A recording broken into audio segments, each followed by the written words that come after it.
parfois la différence se fait lorsque ils sont capables de voir des choses incroyables qui sortent du cadre de ce qu'ils expérimentent. Et c'est ce que j'appelle moi le miracle. L'action souveraine de Dieu dans le quotidien des humains, n'est-ce pas, qui nous permet à nous de bénéficier de ce qui est tout à fait ordinaire pour lui, mais qui résulte d'un caractère extraordinaire pour nous.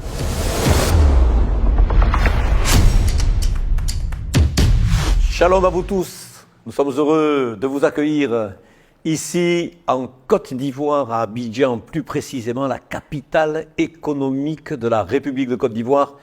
Voyez-vous, je vous dis un grand shalom depuis cette capitale extraordinaire où nous voyons la puissance de l'Esprit de Dieu qui agit. On voit de nombreuses églises où est proclamée la bonne nouvelle du royaume de Dieu.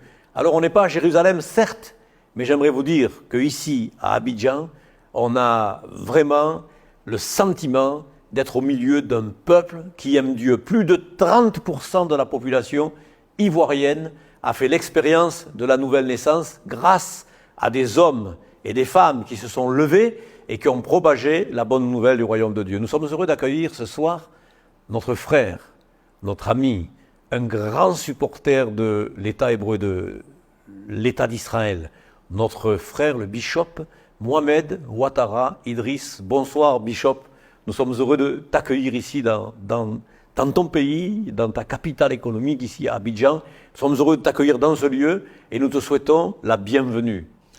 Merci, bonsoir mon frère bishop Jacques Elbaz.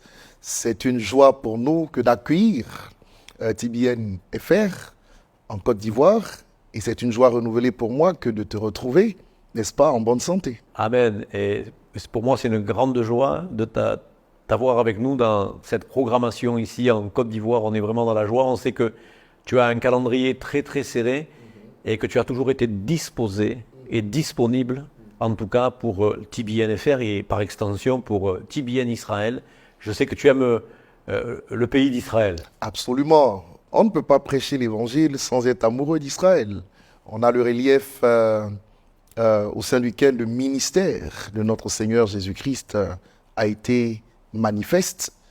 Et on a aussi le peuple de l'Alliance, n'est-ce pas? Et donc, nous sommes très heureux d'être connectés en esprit et en vérité à Israël. Et je suis très heureux d'avoir Israël ici, au travers de ton canal.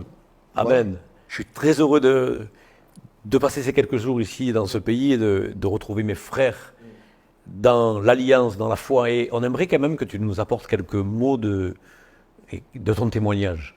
Parce que nos auditeurs, qui n'ont pas l'habitude peut-être de regarder des programmations du monde évangélique et du monde protestant évangélique, d'entendre le bishop Mohamed Ouattara Idriss. C'est clair que ce nom porte déjà à polémique, parce que quand on entend Mohamed, ça devrait être ailleurs. Oui. Mais Mohamed en Christ, c'est toute une histoire. Je suis, comme tu l'as dit, bishop Ouattara Mohamed Idriss. Je suis né dans une famille musulmane. Et mon père était musulman jusqu'à l'âge pratiquement de 60 ans, où il a accepté Jésus et il a servi auprès de nous avant d'aller au ciel 7 années plus tard. C'est une grâce. Je nais donc dans une famille musulmane et j'allais à la mosquée, comme tous les musulmans.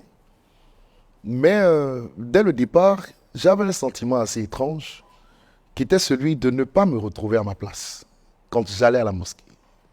Je mimais la prière, mais je ne ressentais pas visiblement ce que les autres ressentaient. En 1986, j'ai eu la grâce d'avoir une deuxième maman, l'épouse à mon père, qui m'a conduit à l'église. Et je puis te dire, mon frère, que quand j'ai mis pied pour la première fois, mon cœur était rempli de joie, débordant de joie, et j'ai tout de suite connu une expérience avec Dieu par le Saint-Esprit qui m'a marqué jusqu'au jour d'aujourd'hui. Ma vie avec Christ débute en 1986 et mon père également nous permet, tant bien que mal au départ, de suivre notre maman en allant à l'église. La persécution finit par venir de la grande famille et petit à petit, je me souviens que parfois, ma mère donnait le prétexte d'aller au marché les dimanches matins. On la suivait vers 6h30, on revenait après 8h. Et papa qui disait, ben, vous avez mis beaucoup de temps. On lui dit, oui, mais on est allé au marché. Et c'était vrai parce qu'on revient avec le marché, mais dans la réalité, on a eu le temps d'aller faire 1 heure de culte quelque part à côté pour honorer et glorifier le Seigneur. Et donc, ma marche avec Dieu débute il y a 37 ans, en 1986. Et puis, chemin faisant, ben, on commence à témoigner du Seigneur. Et on est surpris de constater qu'en ouvrant la bouche, ben, des gens se donnent à Christ assez facilement. Jusqu'à ce qu'en 98, officiellement, l'appel devient tellement pressant que nous nous mettons à officialiser les choses en entrant dans le ministère pour faire ce que nous faisons aujourd'hui encore pour la gloire de Dieu. Donc c'est l'origine de l'église qu'on appelle ici l'ambassade des miracles. Alors, moi je nais en Christ dans une église qui s'appelle l'église de Reveil Côte d'Ivoire, qui était dirigée par feu l'apôtre Jean Glaou, qui est décédé en 89. Il fait partie des pères qui ont apporté aussi le réveil ici en Côte d'Ivoire.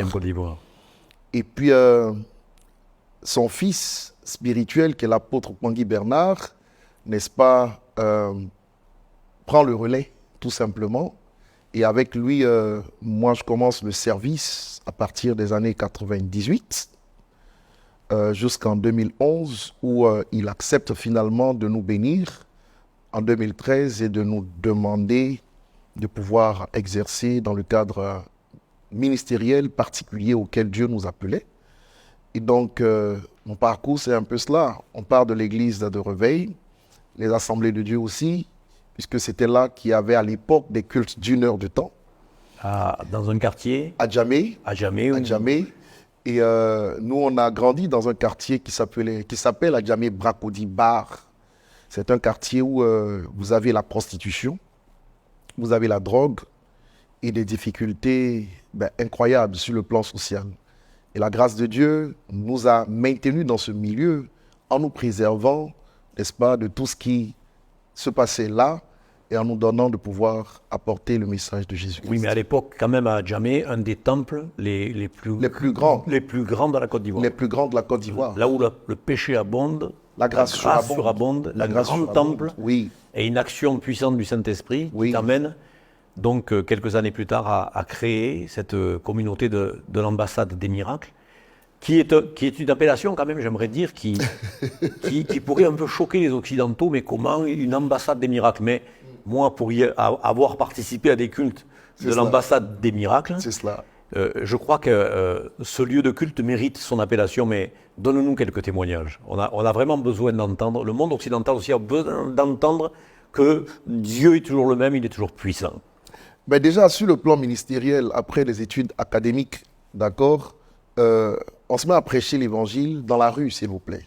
Moi, je me rappelle avoir fait 15 mois dans la rue, en train d'annoncer Christ dans les véhicules de transport, on les appelle ici des cars, vous dites des bus en Occident. Et des choses extraordinaires se passaient déjà dans les rues. Des gens qui passaient sur la voie, au son de la voix, étaient touchés par la puissance du Saint-Esprit et se mettaient à courir, à tomber, à parler en langue, à manifester des signes qui sont ceux des Écritures. Je me rappelle également que dans le cadre du service de Dieu, il y a eu une grande persécution de mes frères de l'autre côté parce que le nom que je porte est problématique. Et donc, c'était l'époque où on nous jetait des pierres quand on prêchait. C'est important de souligner ces choses-là. Ça n'a pas toujours été facile du tout. Je me rappelle que le portail de l'église a été détruit une fois. Ils sont rentrés dans l'église, ils ont cassé les chaises. Je sais aussi qu'à balles réelles, ils ont tiré sur mon portail, le portail de l'église. Et donc, nous avons évolué dans une atmosphère très conflictuelle. J'ai été convoqué à plusieurs reprises à la mosquée. J'ai dû m'y rendre pour rencontrer des imams. Et la grâce de Dieu nous a soutenus parce qu'elle nous a permis de ressortir de toutes ces situations la tête haute. Et nous bénissons tout simplement le Seigneur pour cela. Vous savez, j'ai une histoire avec le mot miracle. Parce que pour moi, je ne conçois pas la parole de Dieu sans la dimension des miracles. Quand on lit les Écritures, si vous enlevez la dimension miraculeuse de Dieu, n'est-ce pas, aux humains, vous n'avez que des philosophes. Et la parole de Dieu ne consiste pas juste à émettre des discours persuasifs ou des discours sages.